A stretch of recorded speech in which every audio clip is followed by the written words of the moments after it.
ওকে, এইবার আমরা দেখব বিশেষ করে তোমাদের ন্যাশনাল ইউনিভার্সিটির যে টপিকসটা ছিল সংকট ধ্রুবক। এই সংকট ধ্রুবক থেকে কিভাবে প্রশ্ন আসে দেখো। তোমাদের ন্যাশনাল ইউনিভার্সিটির টপিক ছিল একটা, সেটা হচ্ছে সংকট বা সন্ধি ধ্রুবক। হ্যাঁ, তো এই সংকট বা সন্ধি ধ্রুবকেরই একটা প্রশ্ন আমাদের ন্যাশনাল ইউনিভার্সিটি দিয়ে থাকে। প্রশ্নটার নাম হচ্ছে অ্যান্ড্রুজ পরীক্ষা। বিজ্ঞানী অ্যান্ড্রুজের পরীক্ষাটি বর্ণনা করো। এইভাবে আসে যে বিজ্ঞানী অ্যান্ড্রুজের পরীক্ষাটা বর্ণনা করো। সাথে বলতে পারে এ পরীক্ষাসমূহ থেকে কী কী সিদ্ধান্ত পাওয়া যায় লেখো, বাট এইটা ম্যান্ডেটরি না। আমরা যখন অ্যান্ড্রুজের পরীক্ষাটা বর্ণনা করব ওখানেই আমরা আলোচনা করব এখান থেকে কী কী সিদ্ধান্ত পাওয়া যায়। ঠিক আছে, তো অ্যান্ড্রুজকে বিজ্ঞানী থমাস অ্যান্ড্রুজ গ্যাসের তরলীকরণ মানে গ্যাসকে কিভাবে তরলে রূপান্তর করা যায় সেই তরলীকরণ এবং সংকট অবস্থা। ঠিক আছে, গ্যাসের তরলীকরণ আর গ্যাসের সংকট অবস্থা বোঝার জন্য বিজ্ঞানী অ্যান্ড্রুজ কার্বন ডাইঅক্সাইড গ্যাসকে বিভিন্ন টেম্পারেচারে রেখে চাপের সাথে তার আয়তনের পরিবর্তন লক্ষ্য করলেন এবং বিভিন্ন তাপমাত্রায় চাপ বনাম আয়তনের একটা রেখা অঙ্কন করলেন, যেটা কার্বন ডাইঅক্সাইডের সমতাপীয় রেখা নামে পরিচিত। এই যে সেই লেখাটা দেখো, এইখানে আমরা কি করেছি, বিভিন্ন টেম্পারেচারে কার্বন ডাইঅক্সাইডের সমতাপ রেখাকে প্রকাশ করেছি। তো এইখানে যেটা বলছে থমাস অ্যান্ড্রুজ কার্বন ডাইঅক্সাইড গ্যাসকে এইরকম বিভিন্ন টেম্পারেচারে রাখছে। ঠিক আছে, এই যে এখান থেকে আমরা শুরু করছি 13.1 degree, 21.5 degree, 31.1 degree, 32.5 degree, 48.1 degree, এইরকম কার্বন ডাইঅক্সাইড গ্যাসকে বিভিন্ন টেম্পারেচারে অ্যান্ড্রুজ রাখছেন, রেখে চাপের সাথে আয়তনের পরিবর্তন লক্ষ্য করছেন। এই যে এক্স অক্ষ বরাবর তিনি আয়তনকে প্রকাশ করছেন, ওয়াই অক্ষ বরাবর তিনি চাপকে প্রকাশ করছেন। এইভাবে তিনি এই চাপের সাথে আয়তনের পরিবর্তন লক্ষ্য করছেন, করে তিনি কি করছেন, এইরকম একটা চাপ এবং আয়তন বরাবর একটা রেখা অঙ্কন করছেন, অসংখ্য রেখা অঙ্কন করছেন। দেখেছো, বিভিন্ন টেম্পারেচারে আয়তন বনাম চাপের বিভিন্ন রেখা তিনি অঙ্কন করছেন, যেটাকে বলা হয় কার্বন ডাইঅক্সাইডের সমতাপীয় রেখা। আর এর মাধ্যমে তিনি বেশ কিছু সিদ্ধান্ত নিয়েছেন, যেগুলোকে একত্রে অ্যান্ড্রুজের পরীক্ষা বলা হয়। তো দেখি অ্যান্ড্রুজের পর্যবেক্ষণটা কি কি, মানে অ্যান্ড্রুজ কি কি পর্যবেক্ষণ করলেন। এখান থেকে বলছে এই পরীক্ষাতে অ্যান্ড্রুজ 3 ধরনের বক্ররেখার অস্তিত্ব পেলেন। একটা হচ্ছে এই 31.1 ডিগ্রি সেন্টিগ্রেড টেম্পারেচার দেখছো না, এই টেম্পারেচারের নিচে এক ধরনের বক্ররেখা তৈরি হয়, এই টেম্পারেচারে এক ধরনের বক্ররেখা তৈরি হয়, এই টেম্পারেচারের উপরে এক ধরনের বক্ররেখা তৈরি হয়। ঠিক আছে, তো এই অবস্থাটাকেই বলা হয় কার্বন ডাইঅক্সাইডের সংকট তাপমাত্রা বা সংকট অবস্থা। কারণ এই তাপমাত্রায় পৌঁছানোর পর কার্বন ডাইঅক্সাইডকে আর তরল করা যায় না, তাই এইটাকে বলে কার্বন ডাইঅক্সাইডের সংকট তাপমাত্রা। সুতরাং এই তাপমাত্রায় একটা রেখা পেলেন, এর নিচের তাপমাত্রা একটা রেখা পেলেন, এর উপরের তাপমাত্রা একটা রেখা পেলেন। তো সেটাকে আমরা দেখো বলছি যে এই চিত্রে তিনি 3 ধরনের বক্ররেখার অস্তিত্ব পেলেন। একটা হচ্ছে 31.1 ডিগ্রি সেন্টিগ্রেড তাপমাত্রার নিচে, আরেকটা 31.1 ডিগ্রি সেন্টিগ্রেড তাপমাত্রায়, আরেকটা হচ্ছে 31.1 ডিগ্রি সেন্টিগ্রেড তাপমাত্রার উপরে তিনি একটা ফলাফল পেলেন। তো তিনটাই আমরা এক্সপ্লেন করব। আমরা প্রথমে আসি 31.1 ডিগ্রির নিচে তিনি কি ধরনের রেখা পাচ্ছেন। দুইটা, একটা হচ্ছে 13.1 ডিগ্রিতে আর একটা হচ্ছে 21.5 ডিগ্রিতে। তো আমরা 13.1 ডিগ্রি নিয়েই কথা বলি, যেহেতু দুইটা প্রায় সিমিলার দেখতে। ঠিক আছে, তা আমরা প্রথমে এই টেম্পারেচার নিয়ে কথা বলবো। আমরা দেখতে পাচ্ছি এটাই হচ্ছে কার্বন ডাইঅক্সাইডের এখানে সর্বনিম্ন তাপমাত্রা। ঠিক আছে, তো এখানে খুব ভালো করে দেখবা, আমি এটাকে পয়েন্টে ভাগ করছি। এই পয়েন্টটাকে এ নাম দিয়েছি, এই পয়েন্টটাকে বি নাম দিয়েছি, এই পয়েন্টটাকে সি নাম দিয়েছি এবং ওই পয়েন্টটাকে ডি নাম দিয়েছি। তুমি দেখো এ আর বি পর্যন্ত রেখাটা গ্যাসীয় অবস্থায় আছে, কিন্তু বিতে পৌঁছানোর পরে বি থেকে সি পর্যন্ত সেটা গ্যাস তরল সাম্য অবস্থায় আছে, আবার সি থেকে ডি পর্যন্ত সেটা ফুল তরল অবস্থায় আছে। ঠিক আছে, তো এখানে বলা হচ্ছে যে 13.1 ডিগ্রি সেন্টিগ্রেড তাপমাত্রায় এবং নিম্নচাপে, দেখছো যখন এখানে তাপমাত্রা 13.1 ডিগ্রি থাকছে তখন কিন্তু চাপটা সর্বনিম্ন থাকছে, কারণ দেখো চাপটা এখান থেকে শুরু হচ্ছে, মানে সর্বনিম্ন পজিশনে আছে এই ক্ষেত্রে চাপটা। ঠিক আছে, আবার টেম্পারেচারও সর্বনিম্ন আছে, তাই বলছে সর্বনিম্ন তাপমাত্রা এবং নিম্ন চাপে এ বিন্দুতে কার্বন ডাইঅক্সাইড কি সম্পূর্ণভাবে গ্যাসীয় অবস্থায় থাকে।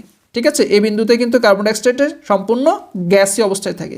যখনই চাপ বাড়াবা, এই যে আস্তে আস্তে ধীরে ধীরে চাপ বাড়াচ্ছে বা চাপ বাড়াতে বাড়াতে উপরে উঠছে, উপরে ওঠা মানে কি চাপ বাড়াচ্ছে, ঠিক আছে। তাই দেখো এ থেকে ধীরে ধীরে চাপ বাড়াচ্ছে, উপরে উঠছে, যখন এইভাবে চাপ বাড়াবা তখনই কিন্তু কি হবে, আয়তনটা, গ্যাসের যে আয়তন এটা মোটামুটিভাবে বয়েলের সূত্র অনুসারে কমতে থাকবে, ঠিক আছে। এই যে তুমি যদি এই চাপটা বাড়ানোর সাথে সাথে যদি এই রেখাটা সোজাসুজি উপরে উঠতো তাহলে মনে করতে আয়তন বাড়ছে, কিন্তু এই রেখাটা দেখো বেঁকে যাচ্ছে, বেঁকতে বেঁকতে উপরে উঠছে, তার মানে আয়তন কমছে, ঠিক আছে। বয়েলের সূত্রে কিন্তু আমাদের এইটাই বলা হয়েছিল, তোমাদের মনে আছে কি জানি না। বয়েলের সূত্রটা এরকম, ভি সমানুপাতিক 1/p, যখন টি ধ্রুব, ঠিক আছে, মানে সময়ের সাথে সাথে চাপ যত বাড়ানো হয় আয়তন তত কমে, এটাই কিন্তু বয়েলের সূত্র ছিল। তো এই বয়েলের সূত্র অনুসারেই দেখো তুমি যত চাপ বাড়াচ্ছ বাড়াতে বাড়াতে আয়তন হেলে পড়ছে, মানে কি আয়তন কমছে। যদি সোজাসুজি যেত তাহলে ভাবতাম আয়তন বাড়ছে, ঠিক আছে। সেই কথা বলা হচ্ছে চাপ বাড়ালে গ্যাসের আয়তন মোটামুটিভাবে বয়েলের সূত্র অনুসারে কমতে থাকে, যা এবি রেখা দ্বারা দেখানো হয়েছে। এই যে এবি রেখা দ্বারা দেখানো হয়েছে, ঠিক আছে। আচ্ছা, এইবার দেখো বলছে বি বিন্দুতে গ্যাসের তরলে রূপান্তর ঘটতে থাকে এবং আয়তন দ্রুত হ্রাস পায়। এই যে বি বিন্দুতে পৌঁছানোর পরে তখন কি হচ্ছে, তখন এই গ্যাসীয় অবস্থাটা আস্তে আস্তে তরলে রূপান্তর হচ্ছে আর আয়তন একেবারে হ্রাস পেয়ে যাচ্ছে। দেখো এখানে আর আয়তন টোটালি বাড়ছেই না, এখানে কি হচ্ছে তোমার টোটালি আর আয়তনটা বাড়ছেই না। ওকে, তো বি বিন্দুতে দ্রুত হ্রাস পেয়ে যাচ্ছে আরও। তো সি বিন্দুতে কি হচ্ছে, সম্পূর্ণ গ্যাসটাই তরলে পরিণত হচ্ছে। এই যে সি বিন্দুতে যাওয়ার পরে এই সম্পূর্ণ গ্যাসীয় অবস্থাটা কি হচ্ছে, এই তরলে রূপান্তর হয়ে যাচ্ছে, ঠিক আছে। তাহলে আমরা বলতে পারি বিসি অংশ বরাবর গ্যাস তরল সহ অবস্থানে আছে। এই যে বিসি অবস্থান বরাবর গ্যাস আর তরল সাম্য অবস্থা বা সহ অবস্থানে আছে।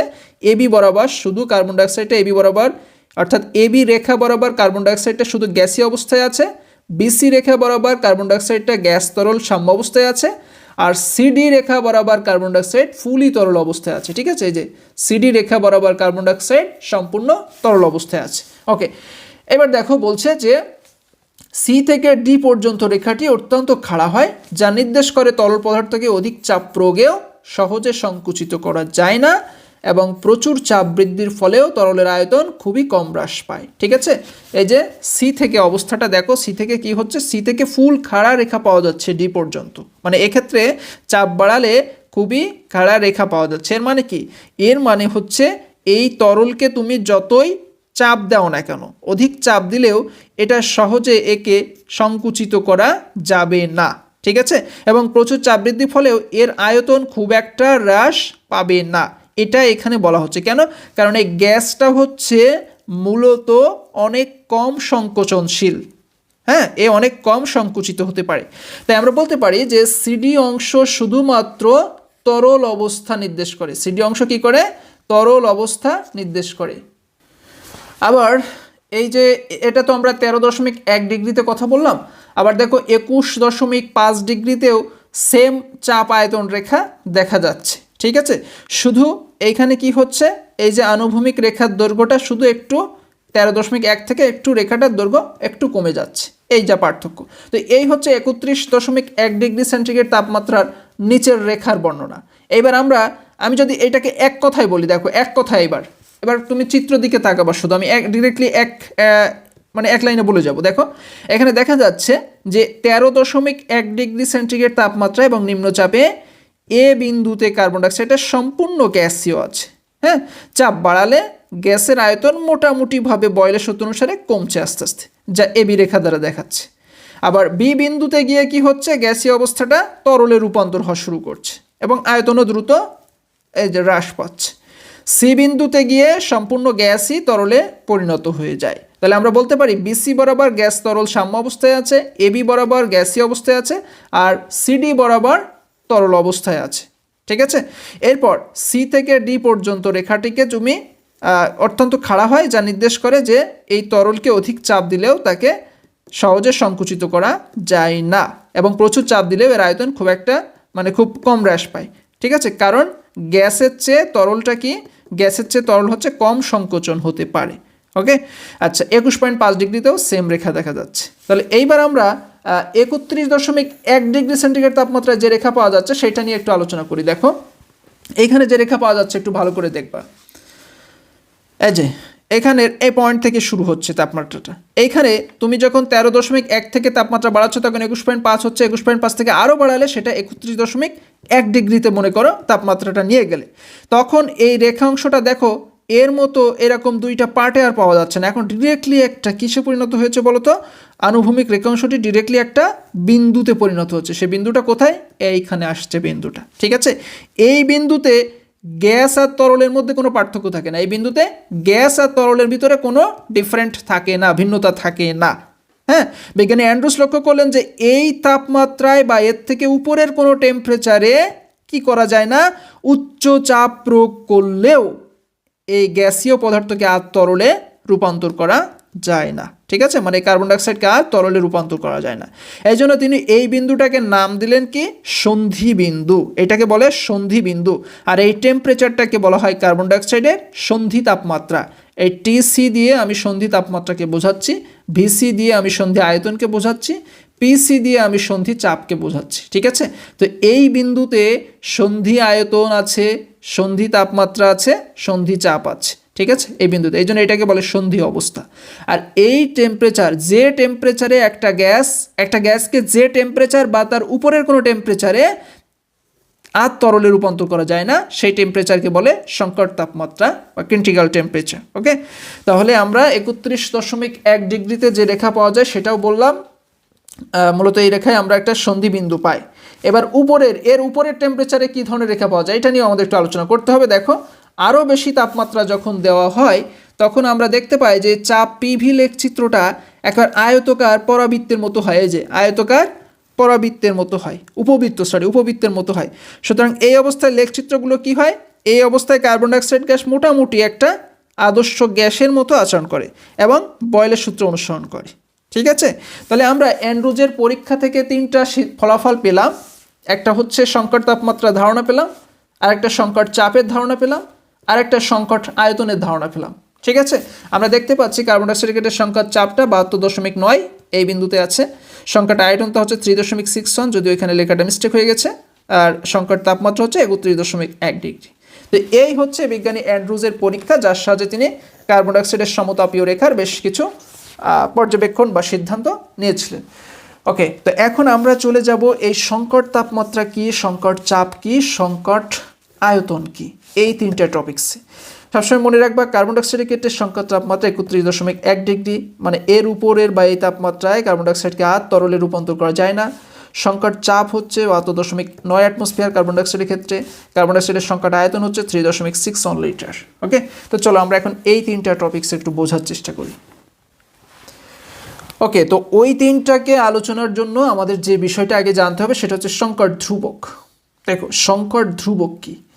এই সংকট তাপমাত্রা বা সন্ধি তাপমাত্রা, সংকট বা সন্ধি চাপ, সংকট আয়তন, এই 3টাকে একত্রে বলা হয় সংকট ধ্রুবক। এরা এক একটা সংকট ধ্রুবক নামে পরিচিত, ঠিক আছে? সংকট তাপমাত্রা বা সন্ধি বা ক্রান্তীয় তাপমাত্রাকে টিসি দিয়ে প্রকাশ করে, মানে সিটা সাবস্ক্রিপ্ট আকারে থাকে। সংকট বা সন্ধি চাপকে পিসি দিয়ে প্রকাশ করে, সংকট আয়তনকে ভিসি দিয়ে প্রকাশ করে। সংকট তাপমাত্রা কি? প্রত্যেকটা গ্যাসীয় পদার্থের একটা নির্দিষ্ট টেম্পারেচার আছে, যার উপরে গ্যাসকে যতই চাপ দেওয়া হোক না কেন আর তরলে রূপান্তর করা যায় না, তাকে বলে সংকট তাপমাত্রা। যেমনটা আমরা দেখি কার্বন ডাইঅক্সাইডের সংকট তাপমাত্রা 31.1, মানে এর উপরের কোনো তাপমাত্রায় কার্বন ডাইঅক্সাইডকে আর তরলে রূপান্তর করা যায় না, ঠিক আছে?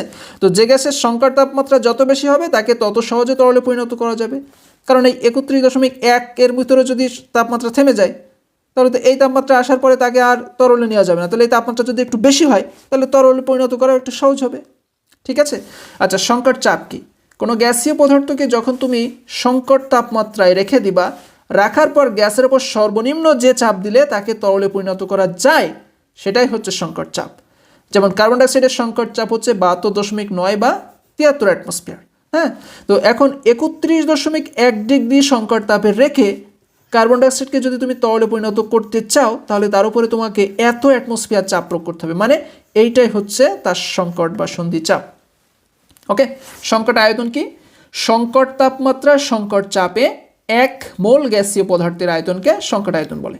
কার্বন ডাইঅক্সাইডের ক্ষেত্রে সংকট আয়তনের মান হচ্ছে 95.65 অথবা 0.65 মিলিলিটার পার মোল অথবা 3.61 লিটার। ঠিক আছে, তাহলে সংকট আয়তন হচ্ছে সংকট তাপমাত্রা আর সংকট চাপে 1 মোল গ্যাসীয় পদার্থের আয়তনকে সংকট আয়তন বলে। ঠিক আছে, সংকট চাপ কি? সংকট চাপ হচ্ছে যে কোনো গ্যাসীয় পদার্থকে সংকট তাপে রেখে তার উপর সর্বনিম্ন যে প্রেসার দিলে সেটা তরলে পরিণত করা যায়, সেটাই সংকট চাপ। আর সংকট তাপমাত্রা তো দেখলে।